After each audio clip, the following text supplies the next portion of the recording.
Welcome back to Casting Confidential for our third season. I'm your host, Rosen, and we've got such an exciting season ahead for you, filled with amazing guests, from top celebrities to some of the best casting directors in the business. Plus, we have a special surprise waiting for you at the end of each episode, so make sure you listen all the way through. I know you're gonna love it. Before we dive in, let's take a moment to thank our incredible sponsors who make this show possible: Casting Networks and Wright Positive Films. Their support helps us bring you the very best of the casting world every week. Looking to land your next big role? Casting Networks is where more high-quality roles are booked than any other casting service. With an annual membership, you'll unlock every tool you need to stand out. Unlimited headshots and reels, submission tracking, even the chance to link your socials and showcase your personal brand. On the go, the Casting Network's iOS app makes it easy to find and submit to roles anytime, anywhere. Right now, Casting Confidential listeners get $65 off an annual membership. Just use code CONFIDENTIAL at checkout or try it free for 14 days. Head to castingnetworks.com/confidential and get ready to get noticed. But hurry, this offer won't last long. Ready to take your next bold step as an artist? Shamika Wright, through Wright Positive Films, offers coaching built on being authentic, empowering, and intentional, because your true story deserves to shine. Shamika helps performers tap into their real voice, build real confidence, and move forward with clarity and purpose. Don't wait. Your next chapter is ready for you. Visit wrightpositive.com, that's WRIGHT positive.com, and book your coaching session today with Shamika. The right guidance can change everything. And with that, let's jump right into today's show. Let's go.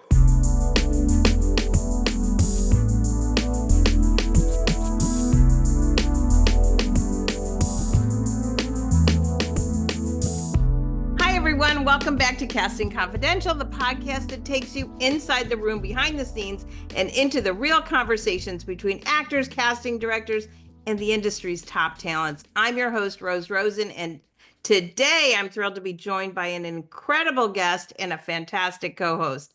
Our co-host today is a casting powerhouse from Washington, D.C. It's Kimberly Skyrme, who has cast for film, TV, and theater across the Mid-Atlantic region and beyond. Kimberly, thanks for being here.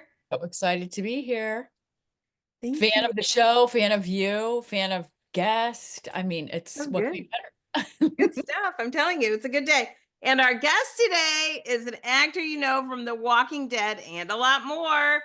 Chandler Riggs is with us to talk about his journey, his process, what he's learned from growing up in the industry. Chandler, welcome to Casting Confidential. Thank you. Thanks so much for having me. I'm excited to be here. No, of course. Chandler Riggs is an award-winning actor, best known for his breakout role as Carl Grimes on AMC's The Walking Dead, a role he played from the age of 10 into his late teens. Over the years, he's built an impressive career both in television and film, including appearances in A Million Little Things. I love that show. Only Opposite Frida Pinto, and more. Beyond acting, Chandler's also a musician and DJ, performing under the name Eclipse. He's grown up in front of audiences and alongside casting directors, making him the perfect guest for today's conversation. We're so excited to have him with us today, as you guys can already guess, and to talk about everything he's learned and felt about the audition process over the years. Chandler, thanks so much for being here. Let's just get into it. Can you take us back to what you remember about your very first audition experience? How did it feel? And, where were you? And, let's describe the day a little bit. You were a kid, right? Yeah. So I was 4 when I just started doing anything acting wise. Well, okay. I think I had done an audition or two for, something community theater related, but the first one that I actually remember was I was either 5 or 6, and it was for this production that was a theater production that was going on at my local church called Hotel Bethlehem. And I was they had the little kid roles and the big kid roles. And I wasn't old enough for the big kid roles, but they were way cooler, like the little kid roles were like, you just kind of like stand on the side and you just kind of sing, whatever things that they put at you. But I wanted to audition for the big kid roles, it had like a monologue and like a whole like, solo in like one of the songs. And so my mom was like, I don't, you can try, but I don't think you're going to get it. I think they're going to give it to one of the big kids. And I got sure enough, I got the the big kid role. Of course you did. and you made the big kid effort. Right? Yeah, I guess right.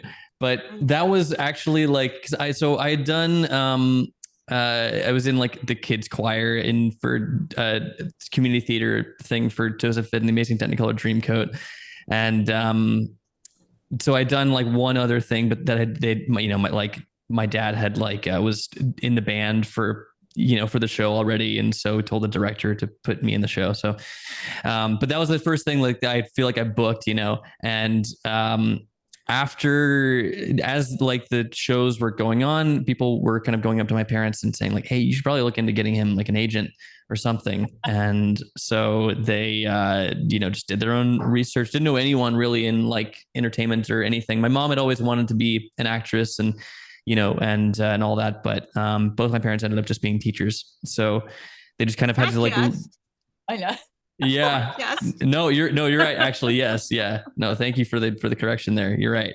They're gonna thank you for your service in my world, teachers. Oh yeah. Yeah. Yes. For sure. No, Sure. Yeah, absolutely. But yeah, from there, just kind of one thing led to another. They did some research. I got an agent, and I started doing auditions and booking things for commercials and then small roles in films. And then an email hit my parents' inbox for a self-tape for a show called The Walking Dead.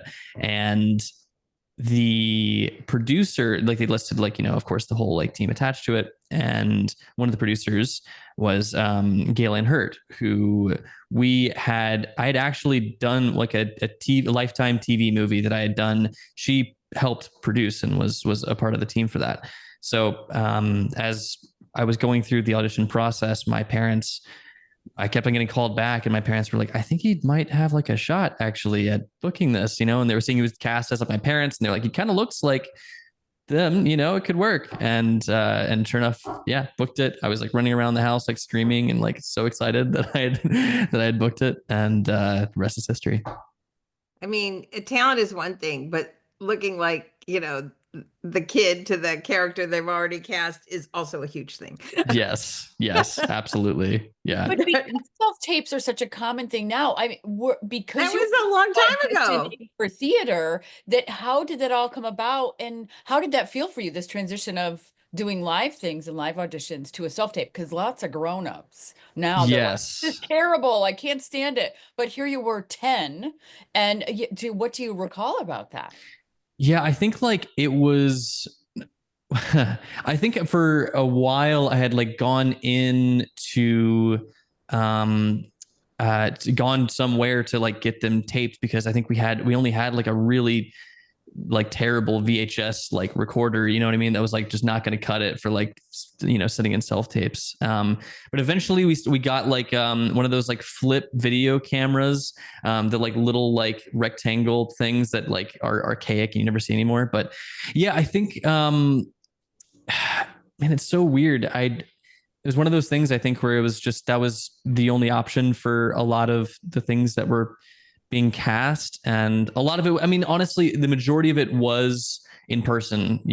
I did go in person for the majority of the auditions I went out for. But yeah, it was for. So wait, where were you physically? Oh, Atlanta. Yeah, I was in Atlanta. That's what I thought. Yeah. Yes. Right. And Galen was in Los Angeles, so it does make sense. But also with kids too, that it's great to work local because it's the whole family, but there's gems who are outside of, Los Angeles.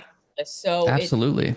Self-taping. I have a dear friend two daughters, and they don't live in Los Angeles, New York. They're in Maryland, and are sending out tapes all the time. So But it is now that's why I everybody, was curious, what it was like yeah.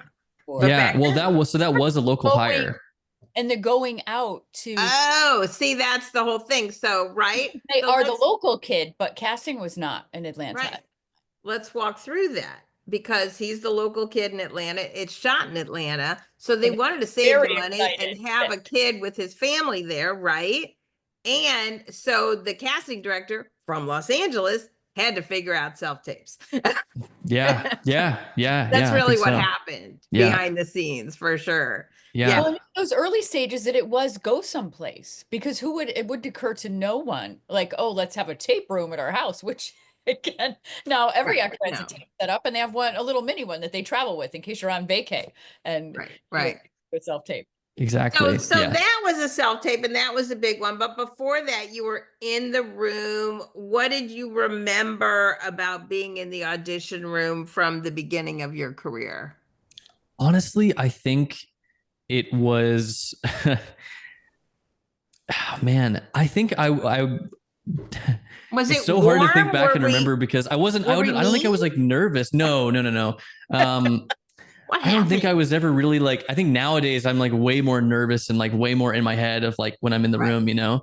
But I think back then it was just like, you know, uh, my parents would be like, hey, there's an audition if you want to do it. Like we just got it and here's the sides. If you do want to do it, you know, we'd go in on this date. And so then I'm like, yes, absolutely. So then we go in and I just kind of go in and do it. But yeah, I didn't feel any sort of like, I wasn't like looking at the other kids with like, you know, like competition or anything, you know? I mean, the and kid auditions are crazy. It's like so many of them, and then they're multiplied because it's all. Even though we tell them only bring the one kid, they bring the whole family. yeah. Right. Yeah. And we have so you are one of these kids, and they're so it's not the kids, but the moms are. I'm not saying your mom because she's a teacher, but they're so competitive and so there's. I mean, I'm never out there, you know, so I don't Yeah. know.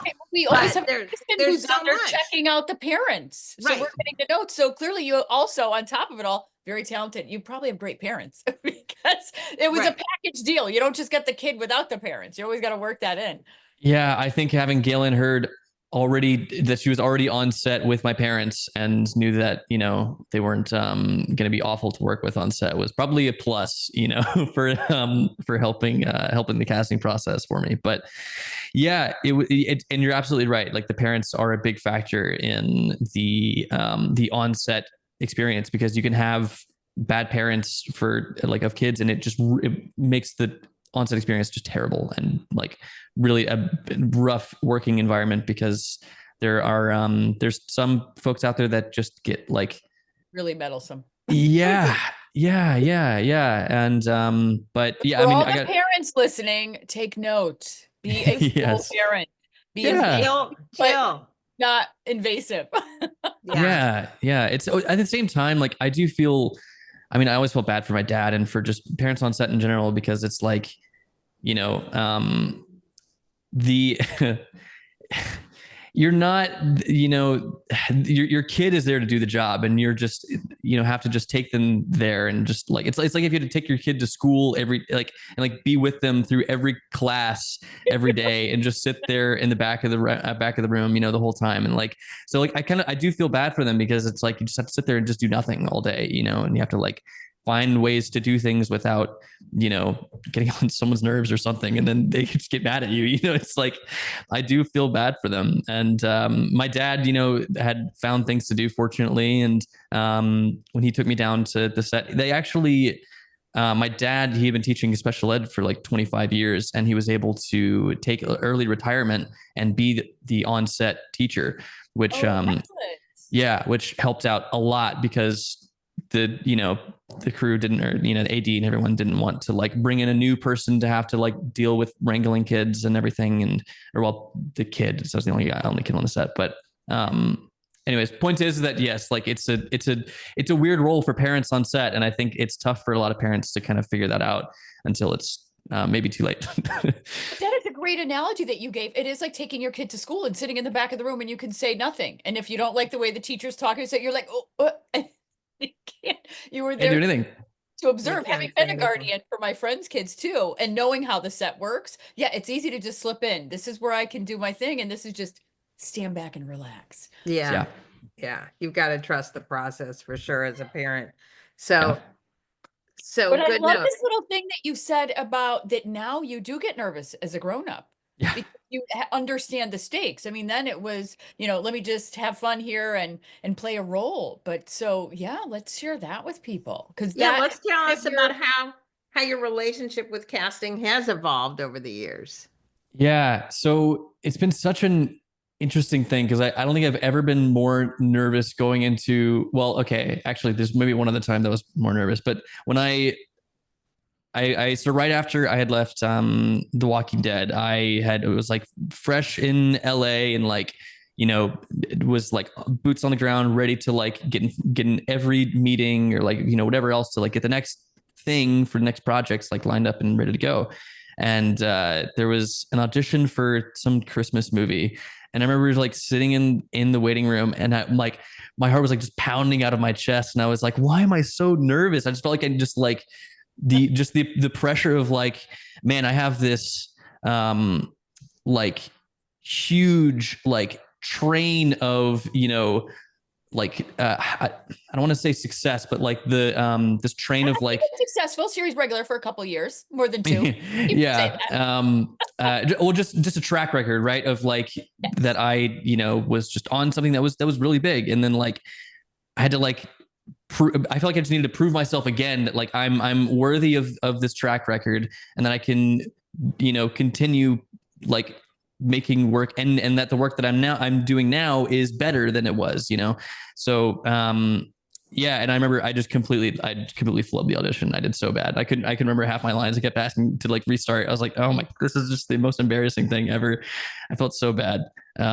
So yeah, it was just the wildest experience. And it's so unfortunate that like nowadays that we can't get in the room, because the times that like I hop on Zoom or am in the room, I still like get those nerves, and I'm like, man, I'm so much better of an actor than I was back then, and I like can like prove it. But I just, I think just because we're not in the room as much and we're not like getting that face to face as much, it's like the nerves just build up, and they're just are a lot easier to come up because we're not doing it as often, So you think you're a better actor than auditioner? Is that what you're saying? Well, I mean, I think everyone is separate skills, right? Yeah. That's actually very true. Yeah. I mean, I think it's, when you're on set, you're surrounded by the environment, you've got your other actors like playing off of you. I think it's a lot easier to be, a good actor, at least in my opinion. But yeah, I mean, I think that's a good point. Probably now I'm not as good of an auditioner as I am acting wise. Yeah. But I mean, it's a skill to work on. Oddly, so what do you see as, how has a casting director either helped you evolve over your career or conversally held you back? Yeah. And you don't have to name names, but nervous.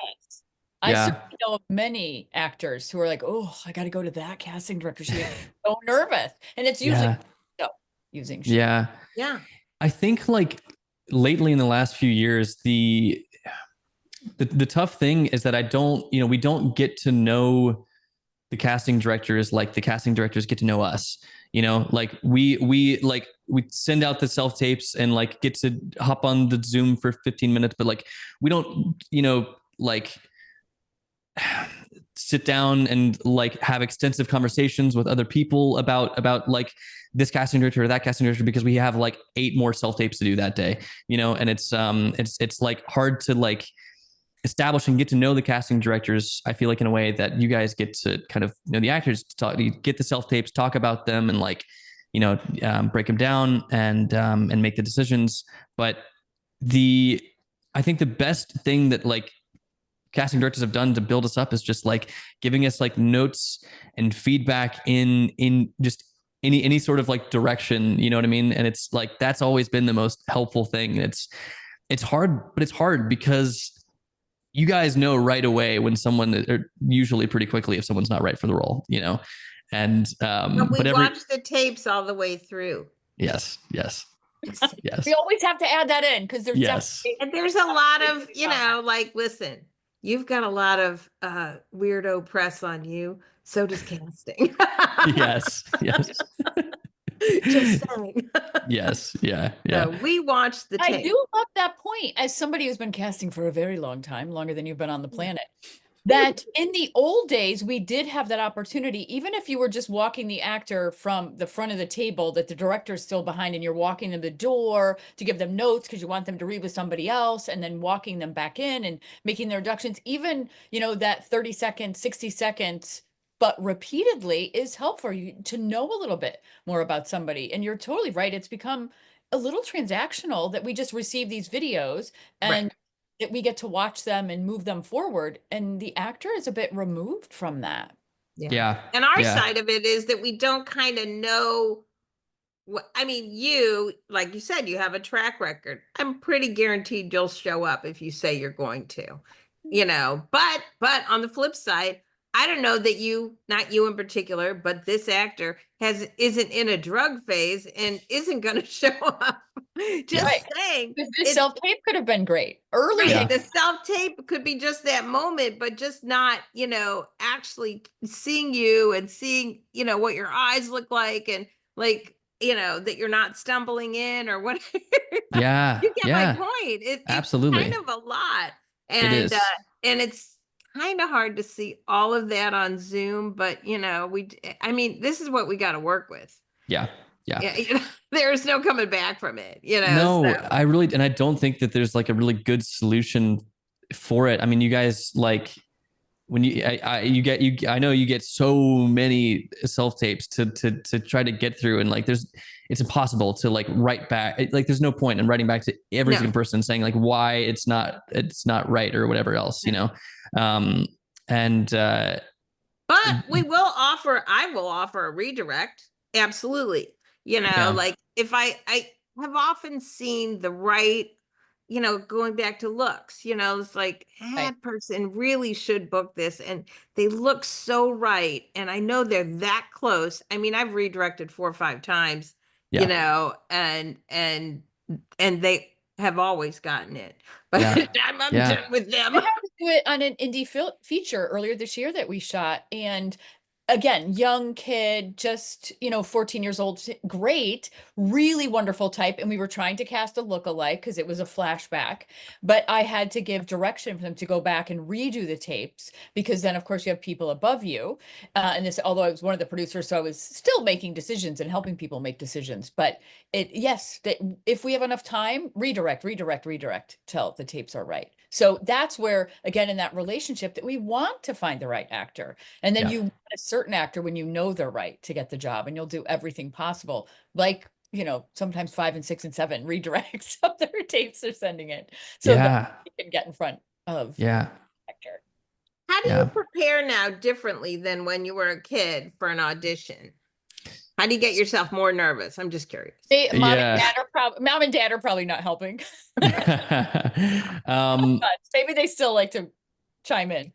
Yeah. Well, I think so. Back then, I used to like, not a very healthy thing to do, but I would like, you know, really like I would tell myself that everything I'm experiencing is real and that like it is actually happening to me. Not super complicated, but just like I would like, yeah, my name is whatever. My parents just died, and I'm like, you know, doing whatever, like putting myself through that whole like mental experience. And definitely not the healthiest way to do things, but I don't think doing that really helps me with nerves or anything else. I think that was just like how I did things on set. And so I just did the same thing in auditions. And I think it was just less nervous because I knew that I was going to go to work tomorrow, you know, anyways, you know what I mean? And that we had gotten renewed for another season. So I'm like, okay, cool. So I'm going to work anyways for, you know, the next however long. So the stakes are a lot lower for this audition, you know? There is Um, such power in having bank, you know. yeah, yeah, For sure. but yeah, nowadays, I've been going to this acting studio that I've been at. It's been like 7 years now, and I'm helping teach and coach at the studio now. And so I've got a much more like regimented kind of process and way of doing things that is a lot healthier and has tried to get me out of that head, like just out of the headspace a bit more and just like out of my nerves and everything else. But it's still like, when it's only like once a year and you get called into, whatever casting office and it's at Disney or it's at something that's like, you're walking by all the sound stages where they're shooting like, whatever thing. And it's like, man, this is so cool. And I'm like really intimidated, by all this. So I don't know. It's such a hard, never unimpressive, is it? yeah. Yeah. And so, yeah, but comment of yours that I think it is important to remember that there's also just adrenaline because we're excited. And totally. I always like to help actors reframe that at a certain point, it is no longer nerves. It is about adrenaline for the desire to do Yeah. because you can do well. And so you're not nervous because you know the skill, you've memorized the script, but it is adrenaline about doing a great job. I mean, sometimes when I get speaking engagements, I mean, and I'm 100 and still like that adrenaline, you can feel your skin getting hot, your face getting hot. And it's just because I want to do a great job. I'm sure I Yeah. had for a podcast, when we were taping at the film festival, because you're just so excited that I can't wait to share stuff and I want it to be great that of course your blood is running overtime. Yeah. I get that every single time. Yeah. I don't know what I'm doing, but we're here. Yeah, exactly. Yeah. Yeah. Yeah. But I think that's kind of where we all come at this moment of creativity. It's like, we're here. You're acting, you're DJing, we're casting, we're podcasting. It's like whatever. But that's the beauty of this moment in the creative community. We can do things even if the suits don't want you to, right? You Yeah. can still do it. And I think there's some power in that. What do you think about that? Yeah, absolutely. I mean, I think like I mean, just like you were saying, like the external pressure that you guys have on things to like,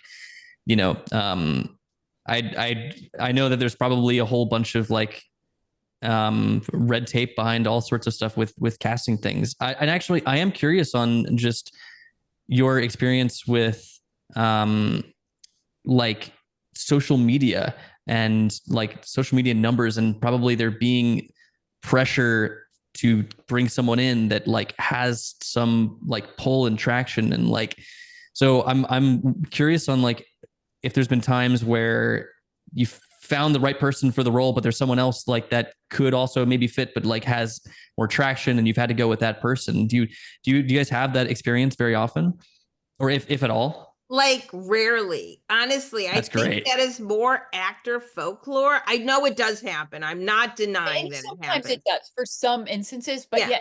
general rule, we've only Rarely. asked curiosity that we used it to on the indie film get free food because we're like, if Right. we tallied up all the social media tracking, Right.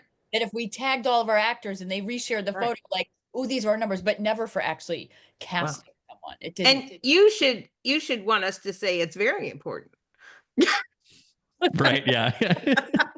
I mean, think of Certainly it that way. You have a few followers. So with all and- of the influencers and this influencer has so many fun. Well, the influencer, people like to watch short segments. That doesn't mean they want to go watch you, so influencer, for 90 minutes playing somebody else that they're not used to watching. So those 10 million followers does not translate to 10 million tickets. Maybe 1% of those 10 million would go watch you in a movie. So I don't know that the matrix of all of that works. It's apples and oranges that you're thinking is going to carry over. Right. I'll quote my friend Kimberly Skyrme here. The best storyteller gets the part. Nice. And that is definitely how we run both of our shops for sure. The directors fall in love or the producers fall in love with the person who was the most interesting to watch in this role. So how does it have to align with your social media? Maybe you're terrible promoting yourself, but you're amazing at being other people. So they really are two different skills. It just goes back to the same with the auditioning versus the being in the role. And that is also our job to see that, oh, this is a bad auditioner, but I could tell from the homework they did and the storytelling that was going on, that's somebody who's going to carry a show, not just carry this 3 minutes. Yeah. So Yeah. conversely, for you, do you worry about people using you for your social media following and not casting you properly for the role just for your followers? That's the question. Yeah. I think, I don't really, fortunately, I don't really think so. I think a lot of the Good. every role that I've done has been pretty like in my wheelhouse of things that like roles and characters that I'm pretty confident that I can play at least moderately well, that I think I'm probably right for, or I could It's be right so for. healthy to have that relationship with your Yeah. business, basically, right? Because you have to take yourself back and be able to say, I can do this. I'm not comfortable doing that, but I'll try it. Yeah. That kind of thing. So yeah, I think somebody like you should be aware that, yeah, people will use you for your followers. There's no Yeah. I've gotten offers, here and there that I've turned down because of exactly that. It's like a character Good that for I'm you. like, this is not a Feel character right. that I think is that it would seem right for me to be playing. And like, well, it's probably just, offering just to try to get at least some sort of name that some people may recognize attached to it, so yeah. Yeah, no, amazing. But yeah, I think it's important to be in touch with all that. And the business is changing. And, what we're saying is just from our viewpoint, there could be hundreds of casting directors out there that only We've cast to certainly social heard from media numbers. Yeah. Which we've heard from some colleagues that Yeah. sometimes that does make a difference. I mean, it Yeah. could be for a very specific commercial brand and they want to make sure they're hitting a certain demographic. And I do some commercials, but not ones that have ever asked for it. Yeah, that's good. That's reassuring. It's reassuring for us because it's like we always like that we're to feel that we're hopefully given a fair chance no matter like how like what we're on the scale social media wise. So it's good to hear. We feel that way as casting too, right? I'm sure. Yeah. You don't want to cast the wrong person, it's like, and I think, the creatives and a lot of, like you're saying, directors and producers, like they want to get the right person, and just, whatever ticket sales, like leave that up to, distribution or whoever else to handle. No, that's for sure. So have you ever gotten feedback from a casting director that completely changed the way you approached a role or even how you think about acting as a whole? Oh man. It's tough because I feel like the man, I don't know. I have had some great experiences, in the room with casting directors, but I don't know if there's been a single experience that has like changed how I perceive. I think it's absolutely possible for that to happen. I just don't think it's happened to me just yet. But I mean, really the best experiences is when they're like, they just kind of like at least for me, it's been helpful to for them to like at least like open the gates a little bit, and just go for it. Like just like shoot and miss. Just shoot and miss. You know what I mean? That's like been the just always the most like refreshing and like invigorating thing to hear from a casting director, because we'll go like, at least for me, I'll go in with a few ideas on like ways the scene can go or the character can be, and have kind of like built in those different versions into it. And but a lot of the times it's like, okay, I'll playing it safe, and not really like going for the one that could completely miss, because it's like I don't know if it's like that far out, but that's always been the most inspiring thing when they're just we love that. Do it again. Nope. Like just like, because it's like it's just inspiring when they see it in you, they see it in you. It's just like, it's in there. Just get like, like it's here's where you can go, don't like limit yourself. So that's always been like very inspiring and helpful for me as well. Cause like I've taken, further and further steps in my own auditions of like, you know what, screw it. This is my version and I'm just going to go for it and probably going to miss, but we'll just see what happens. Again, it goes back to, Rose sharing my quote is that's unique and interesting storytelling. So even if it's not at all right, it just shows there was some work going on and some storytelling, and doing that. If they don't say only one take, always send two, because here's the safe take that maybe we're going to do it. But, the far out one is usually the cool one and the interesting one. And that I show to sell, like, look at the range of this person. Right. Yeah. It may not be the exact way they want it. Right. But showing the talent and the technique. That's kind of it, right? I always say, because I also coach actors, and I'd rather you fall down in rehearsal in our workshop, because it's better to fall down in class than, like, don't try to be a perfect student, fall down in class so that you take all those risks. So you're not taking them in casting. Exactly. Yeah. Yeah. And you know what that range is, but if you don't ever fall down in class, you don't know how to get back up again. So when you fall down the audition, it's crippling. So it's great. Would you say that's probably the best way to, like, because I feel like with self tapes, it's so tough to, it's like you're just like, you're closing your eyes, holding a dart, and you're spinning around like 4 times and then throwing it and like hoping you hit the bullseye. That's what like self tapes kind of feel like sometimes. So, but would you say that that's probably the best way to at least hit the wall? Is like just like, Don't you think it's go the same for it. in the room? I mean, better to hit the wall than not hit the wall at all. And sometimes those neutral ones are just, they fall short of the wall because there was nothing intriguing about them. Yeah. And But I mean, you come in the room. room. It's your job to figure out what we want. It's your job to just tell a great story. And I feel that's why the best storyteller wins, because they're not trying to figure out, oh my gosh, what do they want? What do they want? They're like, this is what I'm going to give you. This is what I have to give you. Yeah. Great is it for you? I mean, it should be exactly the same in the room and on self-tape. It's the same thing. You come into the room with an idea of what you're going to do. It's not like you're just showing up and saying, give me whatever, and I'm going to read it. That's, you come in prepared. So it's no different. Yeah. Yeah. Right? But I do love your analogy that it can feel like that. They keep wondering, bing. Yeah. It's crazy. It's crazy. Yeah. What do you think is sometimes misunderstood about casting directors that you could tell our audience? Or maybe you just misunderstand us. Who knows? Yeah. No, I know, right? Right? It's a question. Well, I feel like it's something that I have.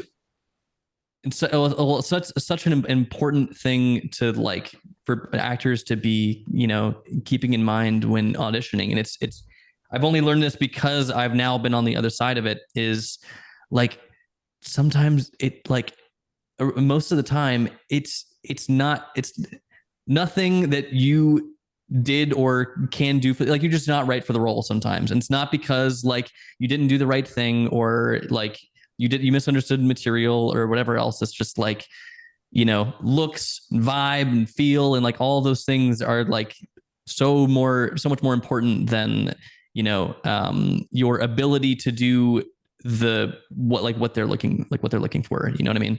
So I feel like I'm wording that really poorly, but I think you guys understand what I mean, and that's been like the thing that I think it had been misunderstood by me as an actor, and probably is misunderstood, by a lot of actors, is just that, like, they can do anything and that, like, do any role, and that, it's just that they just did it wrong, in the self-tape, and it's like, they could have done it right and booked the role.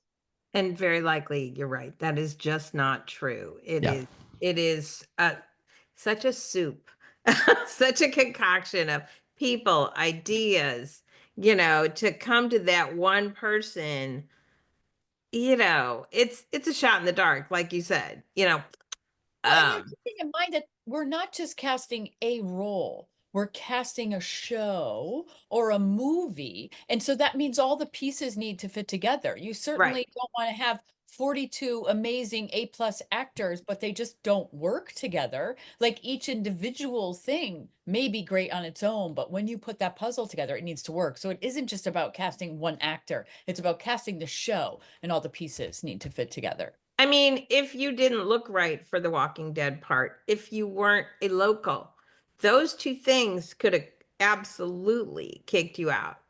Yeah. And you would have never seen that role, and you were great in it. But maybe somebody as great or worse would get it, and maybe the show wouldn't have done as well. Maybe it would have done better. Nobody knows. Yeah. Yeah. That's the whole thing. It's such a concoction of a variety of things.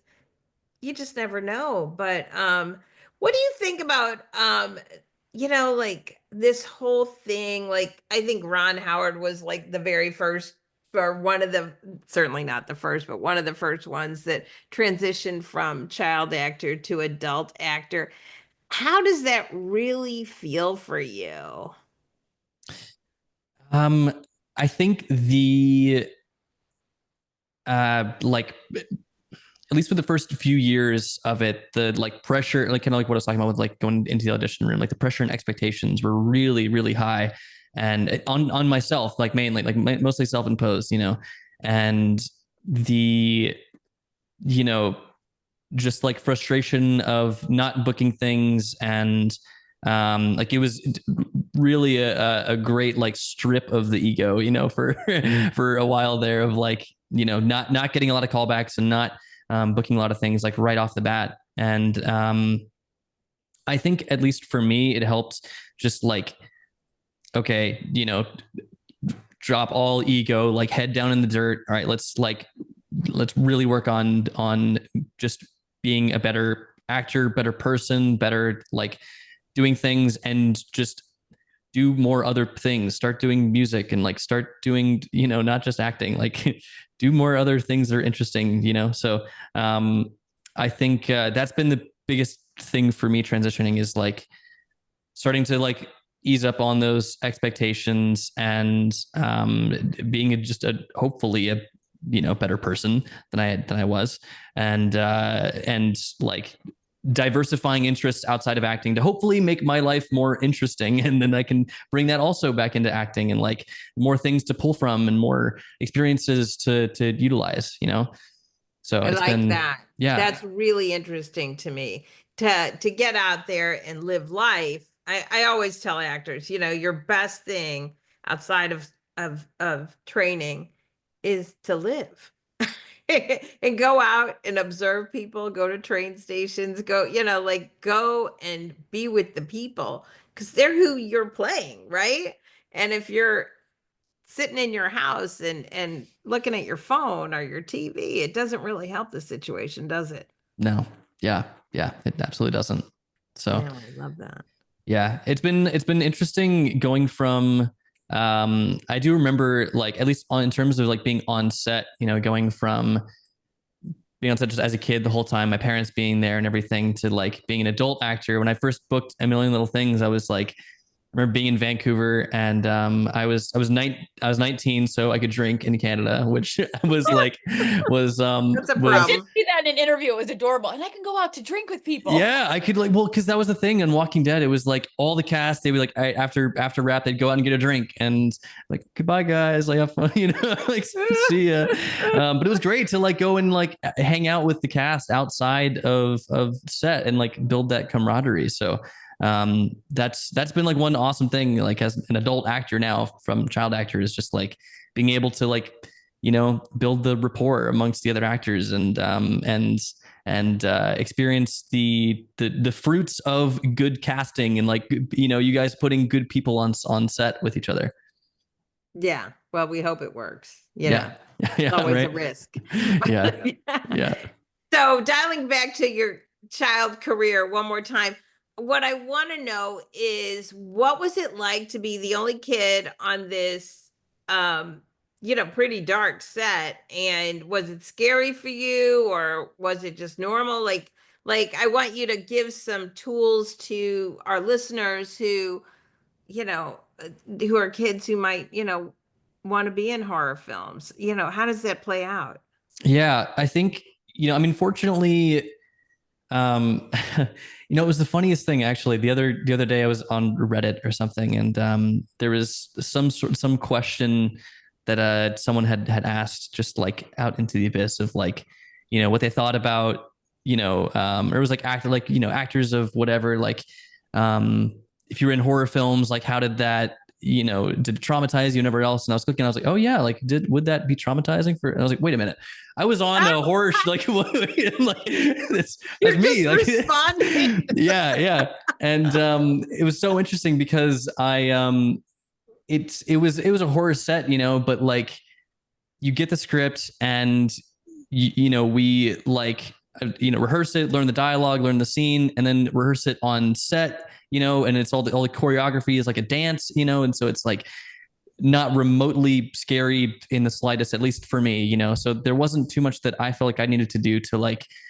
keep myself from not getting traumatized, being around like that kind of source material. But the best thing by far was actually being a local hire and like getting to stay to go home at the end of the day and go and hang out with my friends and stay in school. I was in public school the whole time that I was on the show. So it was like really, it was awesome to get to have that normal life experience outside of the set. It didn't matter that I was the only kid on set, because I would just go back home and hang out with my friends. So it was really not when you're a kid, but you're also like around all these adults all the time that like treat you also like an adult and just like another just person, so I didn't feel like I couldn't like joke around or mess around with anyone because I don't know, everyone was just like really great and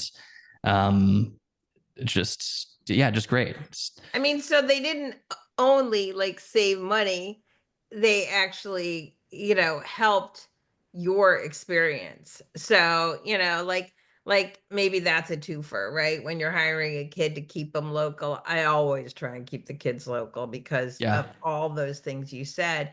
And I think, thank you for saying that, because it makes the biggest difference for the kid. And all you want is for that kid to kind of be happy and be normal and just show up and do their work and then go back, Yes, they're gonna do their work better. Well, and the pivotal piece of that is do the work. I mean, it's a job. You have young people having a full-time job. Like, it is a huge responsibility. So to be able to just cut loose on the weekends and not have any responsibility and not do anything, I mean, it's huge. So let's just go back to, like, hats off to you for being such a great storyteller and being a kid. It is a huge responsibility to be a child actor and be great at it and really commit and understand the story and tell the story and show up and do it time and time again. And just because you're not working the whole day, you're still at school. Like, a lot of people don't realize you're not working all day. You have to go to school, but you still have to go to school. Like, it's not like your 8-hour day isn't still packed in with you working every last minute that ADs have you on set working, you are working. And then every minute you must be in school, you are in school. That is a huge responsibility for a kid. There's no daydreaming in class, getting to go out to recess. I mean, your lunch period is all that you have. It's a break all day. So it is a huge responsibility to be a kid actor. So hats off to you that you still want to do it. Right. After all that working. Yeah, no, you're totally right. And I appreciate you saying that, because it's a lot for kid actors, and being able to, like, on the days off, go and hang out with friends and go to school and be a normal kid is like, really, in my opinion, like really critically important. If we shot this in LA and I had to move to LA, like it would have sucked. I would have like not had fun at all. It would have not nearly been as enriching of an experience. I probably would have made, the most of what I could, but like it wouldn't have been as pleasant of a time as, now when I look back on it, you know what I mean? Well, you've always lived in Atlanta, and has that, you think, impacted your career at all? I mean, not that anything's happening in LA right now. Yeah, I know, right? Yeah. Well, so I did move out to LA right after, so it's been about 8 years. But yeah, I mean, I think like being in Atlanta for the first chunk of time absolutely was like, any because I was locally hired for everything that I booked in Atlanta, so literally was the reason that I was able to work like as a kid, was being hired locally, and Yeah, I mean, I think nowadays, like, you guys were saying earlier, it doesn't really matter where you're based. You can send tapes in from wherever, and production really likes you, then they kind of make it work. But there is really something to be said about being hired locally, and especially for kids. Like, I love that you said that about like hiring kids locally, because it's really, Makes a difference. it really does. Yeah. All the things an actor does, it's all of our life experience in any portion of the storytelling business. It makes you a better storyteller if you've had other life experience. And if all you've done is acting, and even if you're bad at golf or tennis or something, just that you do something else. It's great that you play music. That's a great skill. Like for me, when I hear that in casting, I'm like, ooh, how can we work that in? Especially on indie films. Hey, well, this particular actor does this, and can we work it into the storyline because they already do that? And then Yeah. becomes appealing that now your character, because we know you play. Did you say it was guitar that you played? I produce music, like electronic music, but I picked up a guitar about a year ago. Well, I'm like, okay, well, let's work it in. Like his character guitar. Do a piece that I directed. It was a proof of concept piece. I knew this one actor would be great for the role, and I knew that he's a great golfer. So I just opened the scene that he's kind of a pompous shrink, and so he golfs in his office before people come in. So we started the whole scene that he's just putting in his office because I knew that. Yeah. So other skills are so important to just, again, making you another interesting choice because you golf or you play tennis or you play the guitar, or you can like do a skill that aids to it. I love adding those details in. If you know something about the actor, it really authenticates the whole thing. It's great. But listen, I have no control over that. Do either one of you have any more final thoughts, questions, comments before we move on to our next segment? I don't think so. It's all great stuff. Yeah. We have rung it. Yes. And again, it's just great for me just to see again that you had this kind of prolific career as a young person, but then you're getting to reinvent yourself as an adult and do things that you want to do. And I think that's brilliant.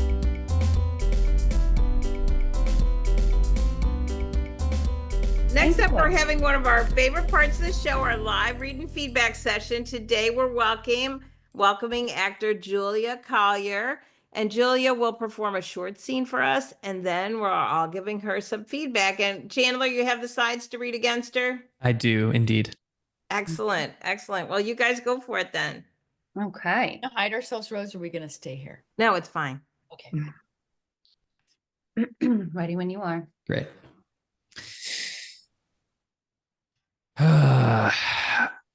Okay. Worst customer Of all time? Oh, that's too broad. We'll be here until we die of old age. All right. Worst customer this year. Oh, God, so many.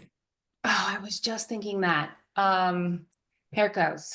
Special mention because it's a group. It's not an individual. Parents who let their kids lick the glass of the candy bar counter. Oh, yeah, totally. They're worse than the kids themselves. Oh, that thing is filthy. I mean, I wipe it down every day, but the amount of kids who just run their tongue along the glass like it's a giant lollipop. Oh, third place, the old guy who fills our bin with cigarette butts. Butt man, yes. Why? How? Is he collecting those every day in his back pockets? Oh, that was a great one. Now I have to think of one to top it. Oh, Becky Roberts. Hello. Walks in with her new husband and baby. Acts like she doesn't remember that I still work here. Yeah, well, Becky's not so bad. She's nicer now that she was in school. Yeah, but that's a fake nice. It's like, oh, let's pretend we're grown up and that we forgot the past. I'd take that point. Okay, Ben. Number 1, gold medal. Worst customer this year. I'm going to go with that guy from other night, Aaron. Him? Worst customer this year? It's not obvious, but I'll admit he was just so smarmy and charming. Hey, talk about fake nice. I didn't mind him. Oh, that was great. Kimberly, let's have your feedback. Oh, I thought we were going to start with our guest and let him give feedback first. Oh, but No? I was focused on reading the sides. I'm happy to dive in. So, what's the relationship between these two people? We are co-workers, and Uh-huh. apparently there's a crush happening on one of the sides here at a movie theater, of course. And you're at the movie theater while you're having. Yes, we are old-time co-work buddies, and we haven't taken it to the next level. It's very much the unspoken, but it kind of comes out in the end when apparently when I say, oh, really him? I was kind of into him. Like, I didn't have a problem with him.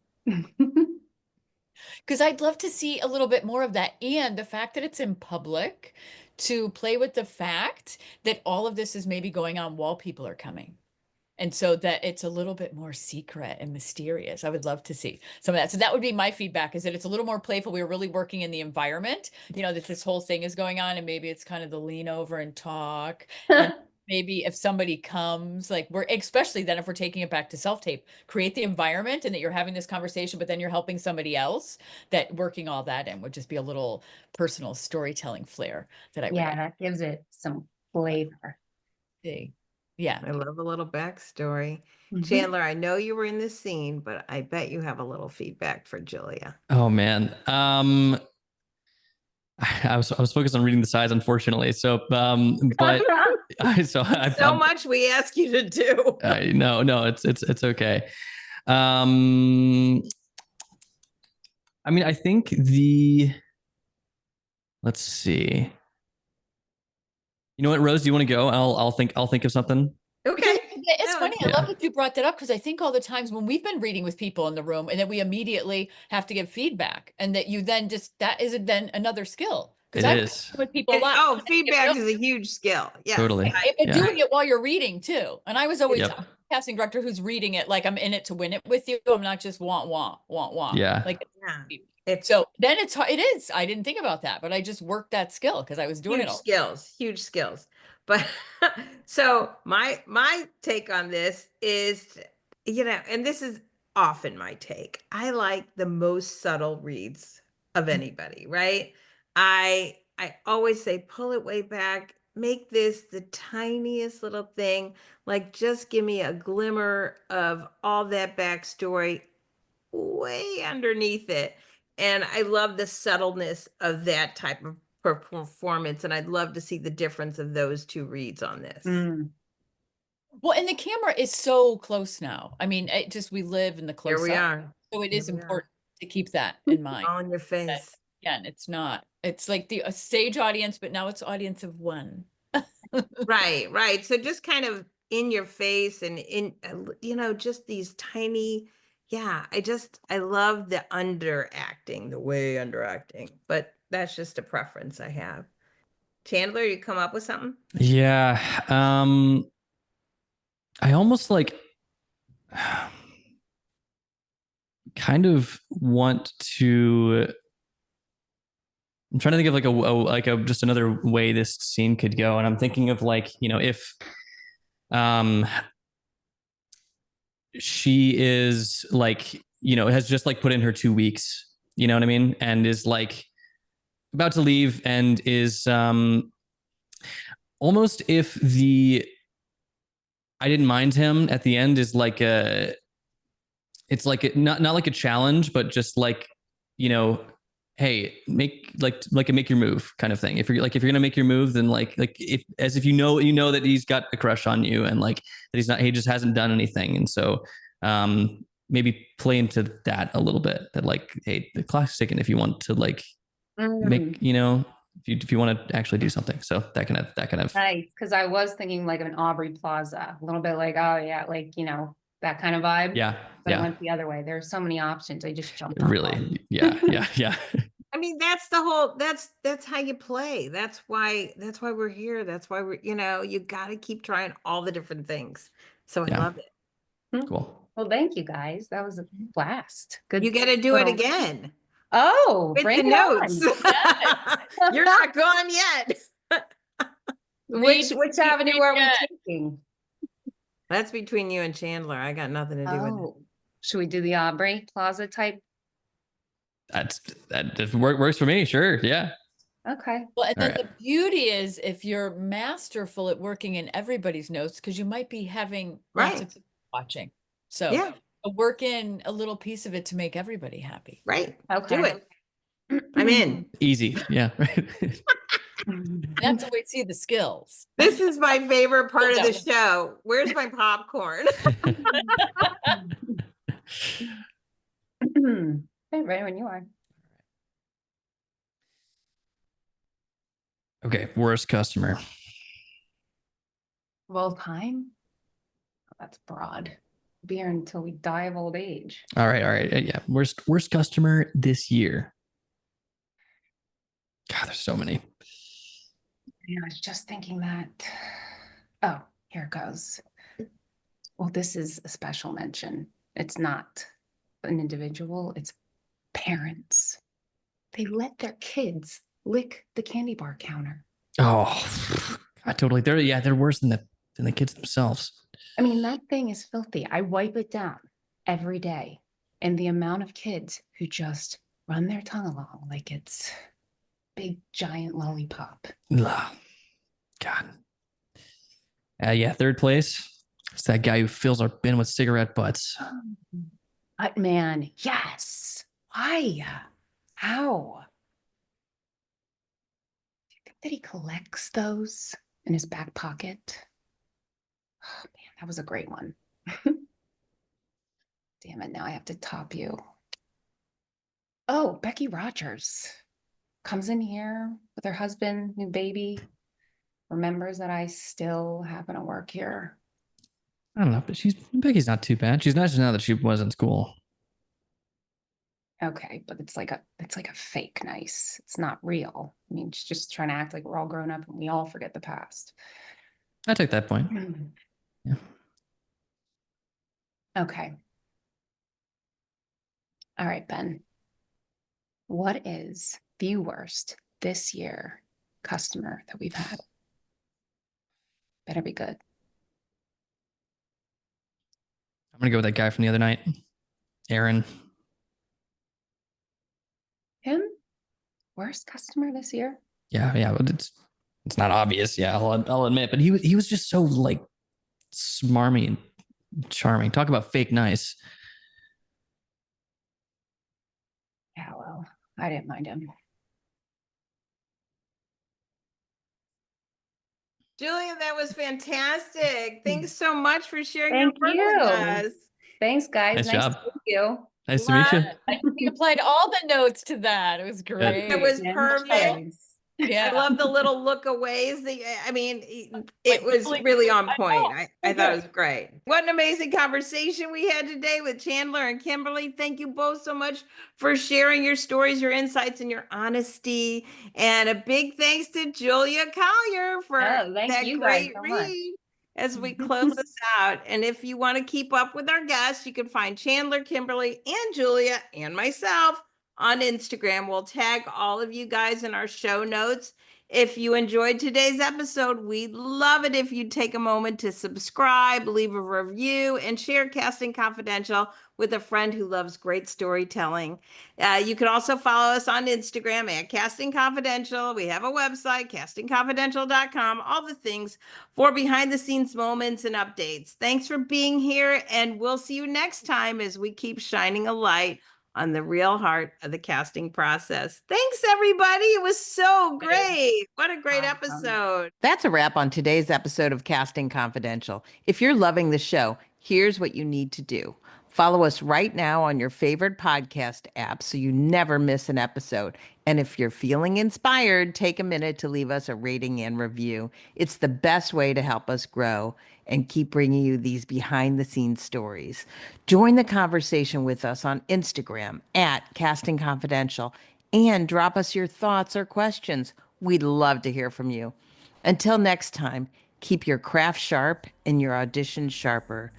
See you back here for another episode of Casting Confidential. One of the greatest podcasts in television and film with Rosen, CSA, and all the friends. bringing you Casting Confidential.